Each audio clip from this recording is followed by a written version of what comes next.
Hello everyone, welcome back to my YouTube channel Legal World. Myself Dr. Seema Goyal. As we have started with the series on Code of Civil Procedure. मैंने Code of Civil Procedure पे एक series start की थी और उसके अंदर I have discussed various concepts relating to Code of Civil Procedure. उसके संबंध में मैंने कुछ कॉन्सेप्ट भी डिस्कस किए थे. Today I will discuss with the certain important doctrines which are important from the examination point of view. आज मैं इस वीडियो में कुछ इंपॉर्टेंट डॉक्ट्राइन्स को डिस्कस करने वाली जो आपके एग्जामिनेशन पॉइंट ऑफ व्यू से काफ़ी इंपॉर्टेंट है. और जनरली ये डॉक्ट्राइन्स ऐसे हैं जो आपके एग्जाम में आते ही आते हैं. तो सबसे पहले जब डॉक्ट्राइन की हम बात करते हैं that is race sub judice. Res sub judice means stay of suit. Stay of suit means no court shall proceed with the trial of any suit in which the matter in issue is already directly or substantially in issue is previously instituted suit between the same parties and between parties under whom they or any of them litigating under the same title where such suit is pending in the same or any other court in India having jurisdiction to grant the relief claimed or in any court beyond the limit of the India established or continued by the central government and having like jurisdiction or before the Supreme Court. जैसे कि मैंने आपको बताया कि यहाँ पर जो important doctrine है उसका नाम है race sub judice. Res sub जुडाइस में स्टे ऑफ सूट मतलब आपका जो सूट है वो पहले से ही पेंडिंग है और वो जो सूट पेंडिंग है वो बिटवीन द सेम पार्टीज है और वो सेम पार्टीज के बीच में सेम आपका कॉज ऑफ एक्शन है. और उसी के संबंध में यदि आप कोई सेम मुकदमा किसी दूसरी कोर्ट में फाइल करते हैं जब during the pendency of the suit वो बिटवीन द सेम पार्टीज और between the parties under whom they और any of them claim litigating under the same title. और वहाँ पे टाइटल भी यही है जो टाइटल आप जिस सूट को फाइल करने वाले हैं और वहाँ पे जो मुकदमा आपका डाला गया है that is under the jurisdiction मतलब under the court that is having the jurisdiction relating to that matter. और वहाँ पे जो पहले सूट पेंडिंग है वो उस कोर्ट के अंदर है जिसके पास उस कोर्ट उस मैटर से संबंधित जुरिडिक्शन है, क्षेत्राधिकार है. तो ऐसी स्थिति में ये कहा जाता है कि आपका जो मुकदमा है दूसरी कोर्ट में जो आप फाइल करेंगे वो कभी भी माना नहीं जाएगा.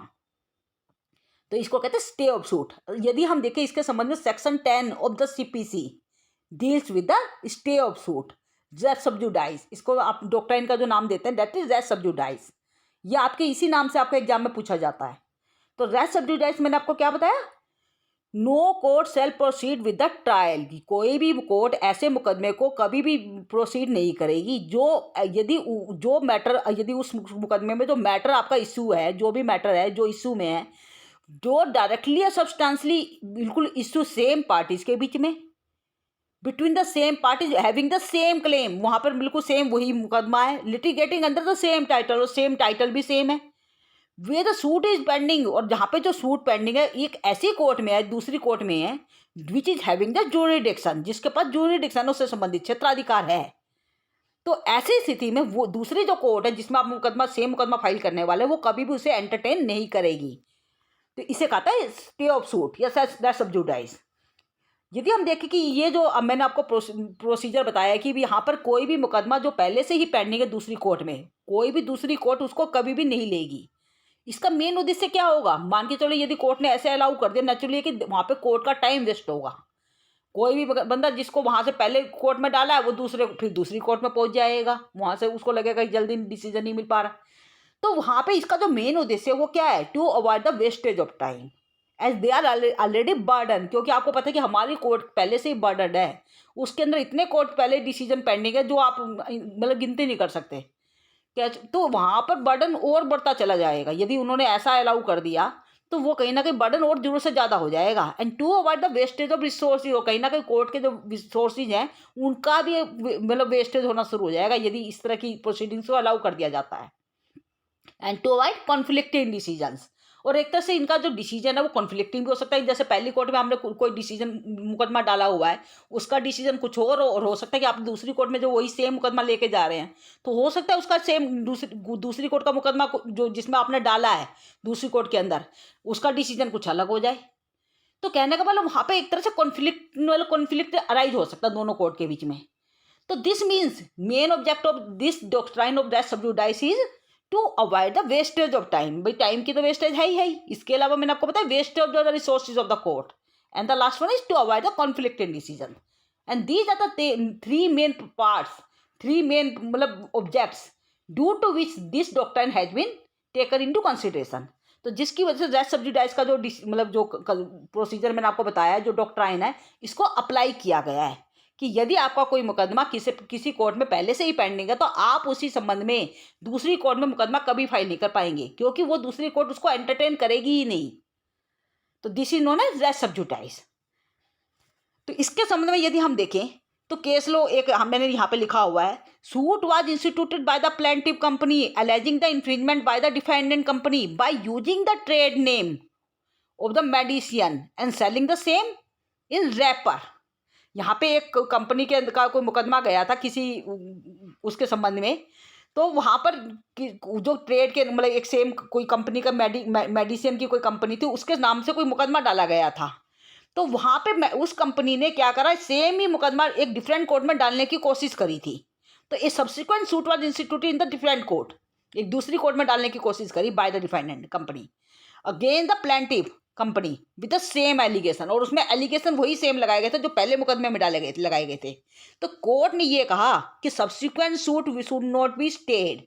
जो सब्सिक्वेंट सूट जो बाद में आप कोर्ट दूसरी कोर्ट में मुकदमा लेके आ रहे हैं, वो कभी भी माना नहीं जाएगा, because the same suit is pending in the previous court, क्योंकि वही सेम सूट किसी दूसरी कोर्ट में पहले से ही पेंडिंग है.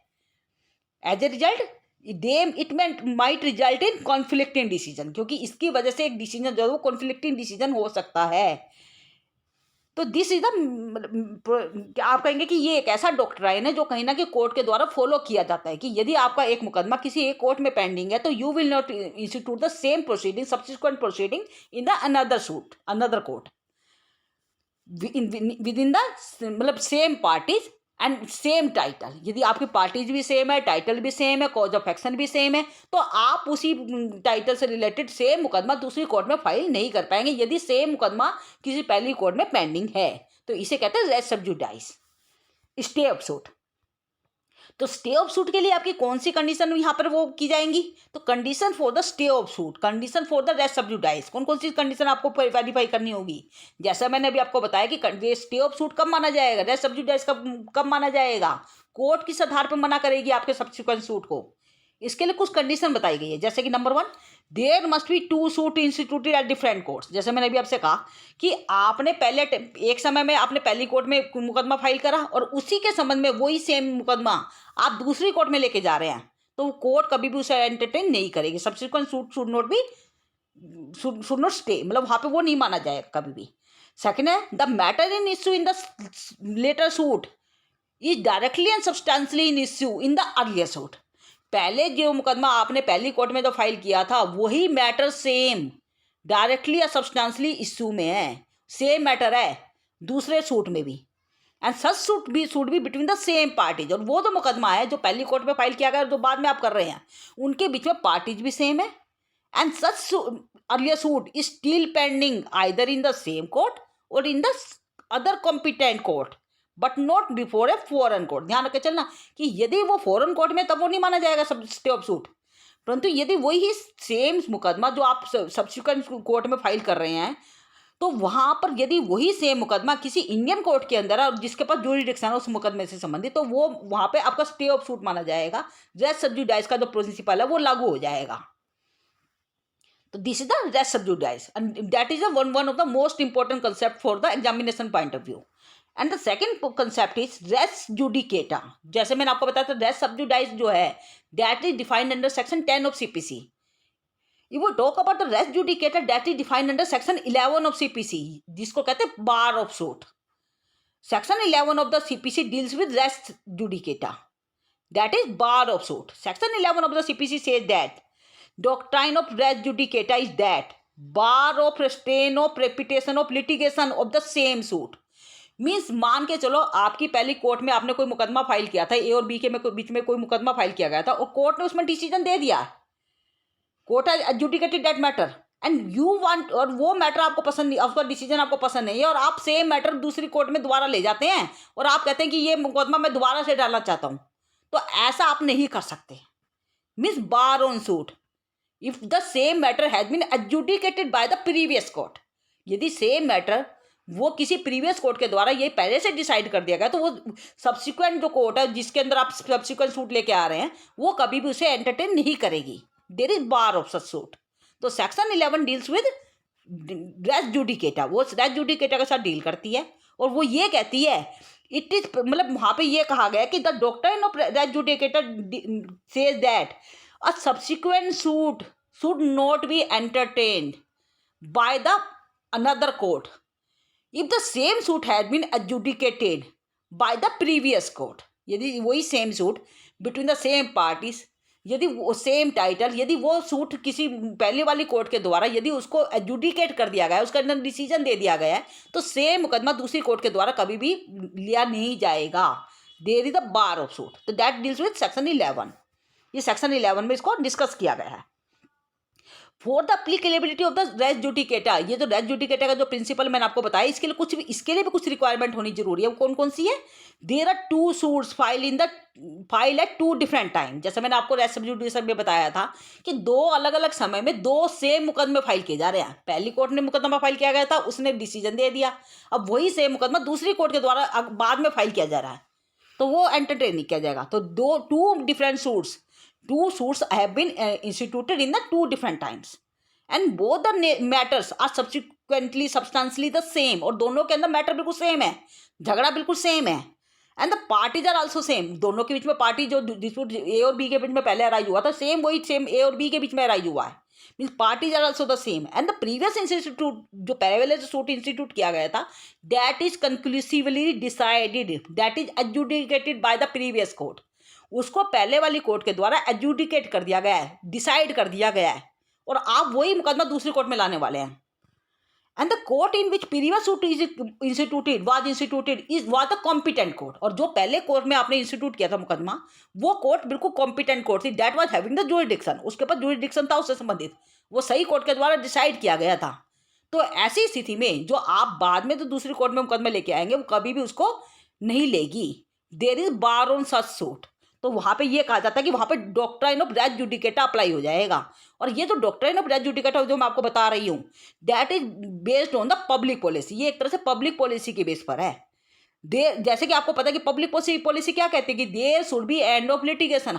कोई भी मुकदमा जो होता है, कोई भी लिटिगेशन होती है, उसका एंड होना जरूरी है। यदि ऐसा इन्होंने अलाउ कर दिया ना चले कि उसका एंड हो ही नहीं पाएगा। आपको एक कोर्ट का डिसीजन पसंद नहीं आएगा, आप दूसरी कोर्ट में सेम मुकदमा ले जाएंगे, दूसरी का नहीं आएगा तीसरे में ले जाएंगे। नेचुरली कि there should be no end of litigation, वहाँ पे कोई एंड ही नहीं हो पाएगा। तो कहीं ना कहीं ये पब्लिक पॉलिसी के बेस पर बनाया गया है ये डिसीजन, डॉक्ट्राइन जो है। तो this means there should be end of litigation and the party to a suit shall not be harassed. और यहाँ पे क्या होगा, पार्टीज का हैरेसमेंट होना शुरू हो जाएगा। भाई पहले डिसीजन आपको पसंद नहीं आया, आप उसको हैरास करने के लिए दूसरी कोर्ट में ले जाएंगे। तो नेचुरली कि वहाँ पे हैरेसमेंट भी रोक रहे हैं पार्टीज का। And the time of the court should be wasted. और इस ऐसे कंडीशन में क्या होगा, पहली कोर्ट ने डिसाइड करा, उस अब दूसरी कोर्ट का जाके आप टाइम वेस्ट करेंगे, तो there should be the wastage of the time of the court. तो दिस मीन्स दैट मतलब जो मैंने आपको प्रिंसिपल बताया रेस जुडिकेटा का, that is based on the public policy. ये पब्लिक पॉलिसी के आधार पे बनाया गया है। तो this was about the section 10 and section 11। मैंने आपको कौन सा बताया, principle of res judice described under Section 10 of CPC and the principle of res judicata is described under the Section 11 of CPC। Section 10 का मैंने आपको क्या बताया कि वहाँ पे सूट पेंडिंग था पहले वाली कोर्ट में, तो दूसरी कोर्ट पेंडिंग नहीं लेगी उस डिसीजन को। और दूसरी में मैंने आपको क्या बताया, रेस जुडिकेटा के अंदर पहले वाली कोर्ट के द्वारा वो सेम सूट डिसाइड कर दिया गया था, then there will be the bar of the same suit by the another court. वो दूसरी कोर्ट के द्वारा नहीं लिया जाएगा। That is the difference between these two. ये दोनों के बीच में डिफरेंस भी है। And these are the 2 most important principles of CPC. ये 2 मोस्ट इंपॉर्टेंट प्रिंसिपल्स हैं जो सीपीसी के अंदर डिफाइन किए गए हैं, and that are important for the examination point of view also. ये दोनों के दोनों एग्जामिनेशन पॉइंट ऑफ व्यू के हिसाब से भी आपके लिए इंपॉर्टेंट है। If you have any doubt then must put down in the comment section and don't forget to like, share and subscribe this channel for the further updates. Thank you.